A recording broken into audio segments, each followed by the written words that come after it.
मनुष्य अपने दिल में जैसा सोचता है वो वैसा ही होता है। यह कहावत मनुष्य के पूरे जीवन को ही सम्मिलित नहीं करती, बल्कि ये इतनी व्यापक है कि उसके जीवन के हर पहलू, हर दशा पर अपनी छाप बनाए रखती है। मनुष्य अक्षरशः वैसा ही बन जाता है जैसा वह सोचता है। उसका चरित्र उसके तमाम विचारों का ही योगफल है। जैसे एक पेड़ बीज से उगता है, बीज के बिना पेड़ नहीं उग सकता। उसी तरह मनुष्य द्वारा किए गए हर कार्य के पीछे अप्रत्यक्ष रूप से विचार रूपी बीज होता है, जिसके बिना वैसा कार्य हो ही नहीं सकता था। यह बात अनायास या पहले से अनियोजित माने गए कार्यों पर भी उतनी ही लागू होती है जितनी कि सोच समझकर किए गए कार्यों पर। विचार का पुष्पित होना कार्य है, सुख और दुख उसके फल है। इसीलिए मनुष्य अपने जीवन रूपी बगीचे में अपने खुद के विचारों के कभी मीठे और कभी कड़वे फल संचय करता है। मन में निहित विचार ने हमें बनाया है। हम जो भी हैं वह अपने विचारों द्वारा गढ़े और निर्मित किए गए हैं। यदि मनुष्य के मन में बुरे विचार हैं तो उसके पास दुख इस प्रकार आता है जैसे बैल के पीछे पहिया। यदि कोई विचारों की पवित्रता को बनाए रखे तो निश्चय ही प्रसन्नता उसका पीछा इस तरह करती है जैसे उसकी अपनी परछाई। मनुष्य प्रकृति के नियमों के अनुसार बढ़ता है, न कि कृत्रिम साधनों से सृजित होता है, तथा कार्य और कारण के छिपे हुए विचारों के परिमंडल में उतने ही निर्बाध और अविचल होते हैं जितने कि वे दृश्यमान और भौतिक जगत में दृष्टिगोचर होते हैं। महान और स्थूल चरित्र कोई संजोग या कृपा से प्राप्त गुण नहीं है, बल्कि सही विचारधारा की ओर निरंतर किए गए प्रयास और एक लंबे समय तक स्थूल विचारों से अपना संबंध बनाए रखने का वास्तविक परिणाम है। इसी तरह नीच और पार्श्विक चरित्र भी ऐसे अधम विचारों को अपने मन में निरंतर बनाए रखने का ही परिणाम है। मनुष्य खुद ही अपने आप को बनाता या बिगाड़ता है। विचार रूपी शस्त्रागार में वह उन शस्त्रों को धीरे धीरे भरता जाता है जिनसे वह खुद का विनाश कर लेता है। वह उन उपकरणों को भी गढ़ता है जिनसे वह अपने लिए प्रसन्नता, शक्ति, शांति के शानदार भवनों का निर्माण करता है। विचार के सही चुनाव और सही उपयोग से मनुष्य दिव्य पूर्णता की ओर अग्रसर होता है। विचार के अनुचित और गलत उपयोग के कारण वह जानवर से भी गया गुजरा बन जाता है। इन दोनों छोर के बीच में चरित्र के विभिन्न क्रम होते हैं जिन्हें बताने वाला और उन पर महारत हासिल करने वाला मनुष्य ही है। आत्मा से संबंधित जितने भी सुंदर सत्य हैं वे इस युग में पुनः स्थापित करके प्रकाश में लाए गए हैं। उनमें से कोई भी उतना आनंद प्राप्त करने वाला या दिव्य वचन के फलीभूत होने का भरोसा देने वाला नहीं है जितना यह कि विचार का मालिक मनुष्य ही है। वही चरित्र को गढ़ने वाला और हालात, वातावरण एवं नियति को बनाने तथा संवारने वाला भी है। शक्ति, बुद्धि और प्रेम से युक्त जीव होने और स्वयं अपने विचारों का मालिक होने के कारण मनुष्य के पास हर परिस्थिति की कुंजी होती है और उसके भीतर परिवर्तित करने वाले तथा पुनर्जीवन देने वाले साधन भी मौजूद हैं जिनसे वह खुद को जो चाहे वह बना सकता है। यहाँ तक कि अपनी सबसे कमजोर और परित्यक्त स्थिति में भी मनुष्य हरदम अपना मालिक ही रहता है, लेकिन अपनी कमजोरी और अधोगति की स्थिति में वो ऐसा बेवकूफ मालिक सिद्ध होता है जो अपने घरबार को भी ठीक से नहीं चला पाता। जब वो अपनी दशा पर गौर करता है और उस नियम को कटिबद्ध होकर ढूंढता है जिस पर उसका अस्तित्व टिका हुआ है, तब वो एक विवेकशील मालिक बन जाता है जो अपनी ऊर्जा और संचालन समझदारी से करता है और अपने विचारों को फलदायक कार्यों की ओर मोड़ देता है। एक सचेत मालिक ऐसा ही होता है और मनुष्य ऐसा तभी बन सकता है जब वो अपने खुद के भीतर विचार के नियमों को खोज ले। यह खोज पूरी तरह से अनुभव, आत्मनिरीक्षण और स्वयं पर लागू करने का विषय है। केवल कठिन परिश्रम और गहराई तक खुदाई करने के बाद ही सोना और हीरे पाए जा सकते हैं। उसी तरह अपनी अंतरात्मा रूपी खदान में गहराई तक जाकर खोजने पर ही मनुष्य अपने अस्तित्व से संबंधित हर सत्य को पा सकता है।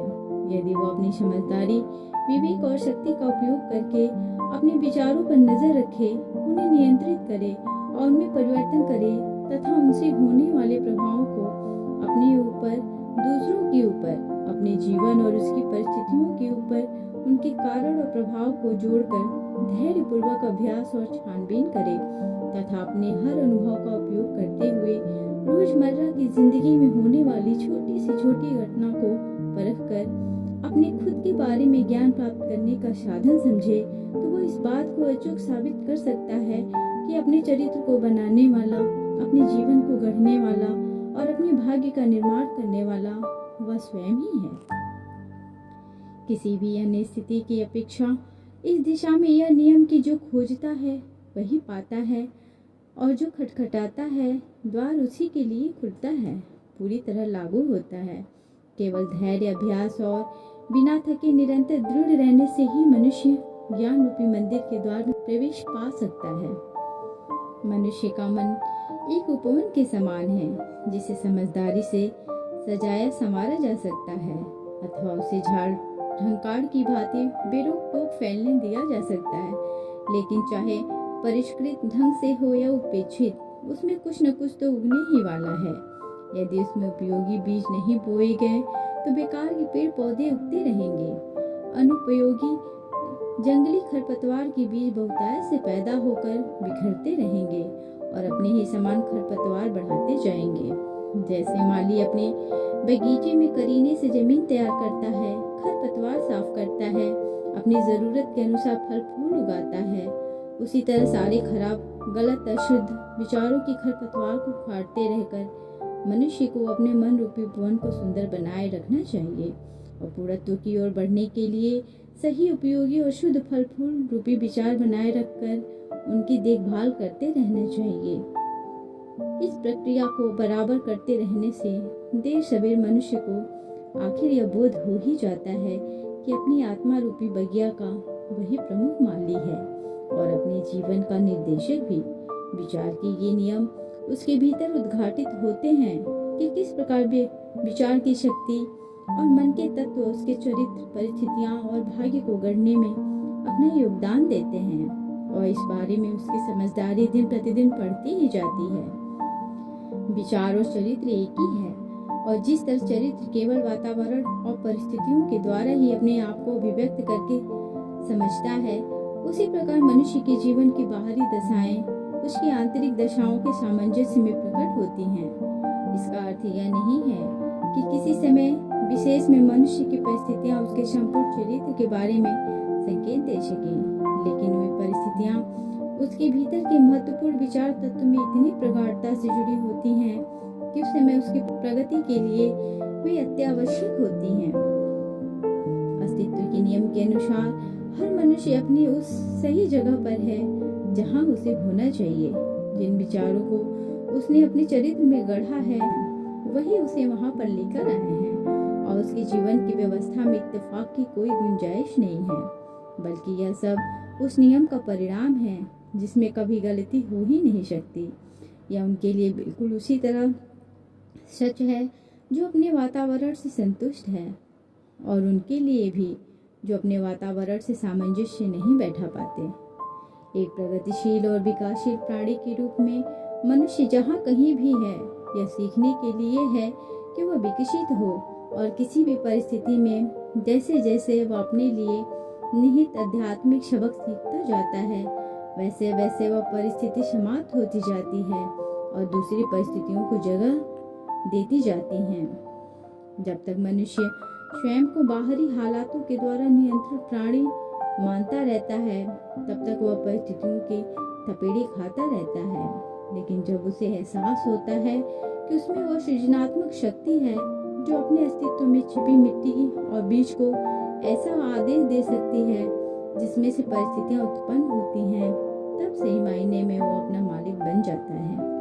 प्रत्येक मनुष्य जिसने समय के जिस किसी भी अवधि के लिए आत्मनियंत्रण और आत्मशुद्धि का अभ्यास किया है, वह जानता है कि परिस्थितियां विचार से उत्पन्न होती हैं, क्योंकि उसने गौर किया होगा कि उसकी बदली हुई मनोदशा के सही अनुपात में उसकी परिस्थितियों में बदलाव होता है। यह बात इतनी सटीक है कि जब मनुष्य ईमानदारी से अपने चरित्र की कमियों को सुधारने की कोशिश करता है और बड़ी तेजी से विशिष्ट प्रगति करता है, तब वह तीव्र गति से एक के बाद एक उतार चढ़ावों से गुजरता है। आत्मा उस चीज को आकर्षित करती है जिसे वह रहस्यमय रूप से अपने अंतर में कायम रखती है। वह उसे स्नेह करती है और उससे डरती भी है। वो अपनी संजोई हुई आकांक्षाओं की चरम सीमा पर पहुंचती है और अपनी बेलगाम इच्छाओं के स्तर पर गिरती जाती है। और परिस्थितियां ऐसे साधन हैं जिनसे आत्मा अपने कर्मों के अनुरूप अपने मुकाम को प्राप्त करती है। हर बीज रूपी विचार जिसे बोया जाता है या जिसे मन में छिपाकर पनपने दिया जाता है, वह वहाँ अपनी जड़ें जमाकर अपनी तरह की पैदावार करता है और देर सवेर वह क्रिया में फलीभूत हो जाता है तथा अवसर और परिस्थिति की अपनी फसल देता जाता है। अच्छे विचारों से अच्छे फल तथा बुरे विचारों से बुरे फल प्राप्त होते हैं। बाहरी परिस्थितियों का संसार विचारों के आंतरिक संसार के अनुसार अपने को आकार देता है। सुखद और दुखद दोनों ही बाहरी दशाएं व्यक्ति के मूलभूत कल्याण के लिए कारण बनती हैं। अपनी खुद की लगाई फसल काटने वाले के रूप में मनुष्य सुख और दुख दोनों से ही सीखता है। अंतर्मन की उन कामनाओं, आकांक्षाओं और विचारों का अनुगमन करते हुए जिनके द्वारा वह दूषित कल्पनाओं की पकड़ में आकर या दृढ़ निश्चय से मजबूत और उच्च प्रयास में लगे रहकर खुद को उनके अधीन होने देता है, मनुष्य आखिरकार अपने बाह्य जीवन में उनकी पूर्ति और असफलता पर पहुंचता है। वृद्धि और समझौते के नियम हर जगह लागू होते हैं। मनुष्य जेल में या भिखारियों के बीच भाग्य या परिस्थितियों के क्रूर अत्याचारों की वजह से नहीं, बल्कि अपनी अधम इच्छाओं और भ्रष्ट विचारों के रास्ते से पहुंचता है। न ही कोई पवित्र मानसिकता वाला मनुष्य बाहरी शक्ति के जरा से दबाव में आकर अपराध के गर्त में गिरता है, बल्कि आपराधिक विचार उसके दिल में अज्ञात रूप से बहुत लंबे समय से पोषित होते रहे और किसी सही मौके ने उस शक्ति को एकत्रित कर सामने आने का मौका दे दिया। मनुष्य को बनाने वाली परिस्थितियां नहीं होती, वे केवल उसके सामने खुद उसी को उजागर करती हैं। जब तक मनुष्य का झुकाव अनैतिकता की ओर ना हो, ऐसी परिस्थितियों का अस्तित्व हो ही नहीं सकता जो उसे दुराचार और उसके परिणाम स्वरूप मिलने वाली दुख तकलीफों की ओर धकेल दे। न ही सद्गुणों की आकांक्षा का निरंतर पोषण करे बिना मनुष्य अचानक सदाचार की ओर प्रेरित होकर पवित्रतम सुख शांति प्राप्त कर सकता है। और इसीलिए मनुष्य अपने विचार का मालिक और अधिकारी बनकर खुद अपना निर्माता, अपने वातावरण का रचयिता और उसी आकार देने वाला है। जन्म के समय भी आत्मा अपने आप आती है। धरती की इस यात्रा के हर कदम पर परिस्थितियों के उन संयोगों को आकर्षित करती है जो खुद उसकी अपनी पवित्रता या अपवित्रता, उसकी खुद की शक्ति या कमजोरी के प्रतिबिंब को उजागर करती है। मनुष्य इन चीजों को आकर्षित नहीं करते जो उन्हें चाहिए, बल्कि उसे आकर्षित करते हैं जो वे हैं। उनकी सनक, भ्रांतियां और महत्वाकांक्षाएं हर कदम पर निष्फल हो जाती हैं, लेकिन उनके आंतरिक विचार और इच्छाओं का पोषण उनके खुद के अच्छे या बुरे विचारों से होता है। हमारे अंतिम क्षण को आकार देने वाली दिव्यता हमारे भीतर ही है और वही हमारी आत्मा है। मनुष्य ने खुद ही अपने आप को बेड़ियों से बांध रखा है। विचार और कर्म भाग्य के जेलर जैसे हैं। वे अधम होने के कारण सीमाबद्ध कर देते हैं। वे आजादी के फरिश्ते भी हैं। उदात्त होने के कारण वे मुक्ति देते हैं। मनुष्य को वह नहीं मिलता जिसकी वह इच्छा या याचना करता है, बल्कि वह मिलता है जो उसने ईमानदारी से कमाया है। उसकी इच्छाएं और याचनाएं तभी सुनी जाती हैं और पूरी होती हैं जब विचार और कर्म के साथ उसका सामंजस्य स्थापित हो जाता है। इस सच्चाई को समझने पर परिस्थितियों के खिलाफ लड़ना इसका क्या मतलब है? इसका अर्थ यह है कि मनुष्य निरंतर बाहर दिखाई देने वाले प्रभाव से विद्रोह करता है, जबकि वह उसके कारण को हर समय अपने हृदय में पोषित करते हुए सुरक्षित रखता है। वह कारण चेतन दोष का रूप ले सकता है या एक अचेतन कमजोरी का, लेकिन चाहे वो कुछ भी हो, वह उसके स्वामी की हर कोशिश में हठपूर्वक बाधा डालता है और उसके सुधार के लिए चीख पुकार मचाता है। मनुष्य अपनी परिस्थितियों को सुधारने के लिए चिंतित है, लेकिन खुद को सुधारने के लिए वे तैयार नहीं है, इसीलिए वे दास्तां में जकड़े रहते हैं। जो मनुष्य खुद सूली पर चढ़ने से नहीं डरता, वह उस उद्देश्य को पूरा करने से कभी नहीं चूकेगा जिसका उसने मन बना लिया है। यह बात लौकिक चीजों पर भी उतनी ही लागू होती है जितनी पारलौकिक पर। जिस मनुष्य का एकमात्र लक्ष्य संपत्ति अर्जित करना है, उसे भी अपने लक्ष्य को प्राप्त करने से पहले अनेक व्यक्तिगत त्याग करने के लिए तैयार रहना पड़ता है। फिर जो कोई एक सुदृढ़ और संतुलित जीवन पाना चाहता है, उसे तो कितने ज्यादा त्याग करने के लिए तैयार रहना होगा। एक ऐसा मनुष्य है जो बिल्कुल ही कंगाल है, वह सदा ही इस बात के लिए चिंतित रहता है कि उसकी परिस्थितियों और घर के साधनों में सुधार आ जाए। फिर भी वह हर समय काम चोरी करता है और अपने इस व्यवहार को यह कहते हुए उचित ठहराता है कि उसे वेतन बहुत कम मिल रहा है। ऐसा मनुष्य उन सरल मूल सिद्धांतों को नहीं समझ पाता जो सच्ची संपन्नता का आधार है। अपनी कंगाली से उभरने के लिए वो पूरी तरह अयोग्य है, बल्कि असलियत तो यह है कि वह निष्क्रिय, भ्रामक और अमानवीय विचारों पर मनन करते हुए उन्हें क्रियान्वित करने के कारण कंगाली के गहरे गर्त को आकर्षित करता है। दूसरी ओर एक बहुत संपन्न मनुष्य है जो अपने पेटूपन के कारण किसी दर्दनाक लंबी बीमारी से ग्रस्त है। हालांकि उससे मुक्त होने के लिए वो बड़ी से बड़ी रकम खर्च करने को तैयार है, लेकिन अपने खाने पीने की गलत आदतों को वह कभी नहीं छोड़ेगा। एक ओर तो वह अपना स्वास्थ्य चाहता है और दूसरी ओर स्वाद के लिए प्राकृतिक और गरिष्ठ भोजन खाकर तृप्त भी होना चाहता है। ऐसा मनुष्य स्वास्थ्य प्राप्त करने के लिए नितांत अयोग्य है, क्योंकि उसने स्वस्थ जीवन का पहला सिद्धांत ही अभी तक नहीं सीखा।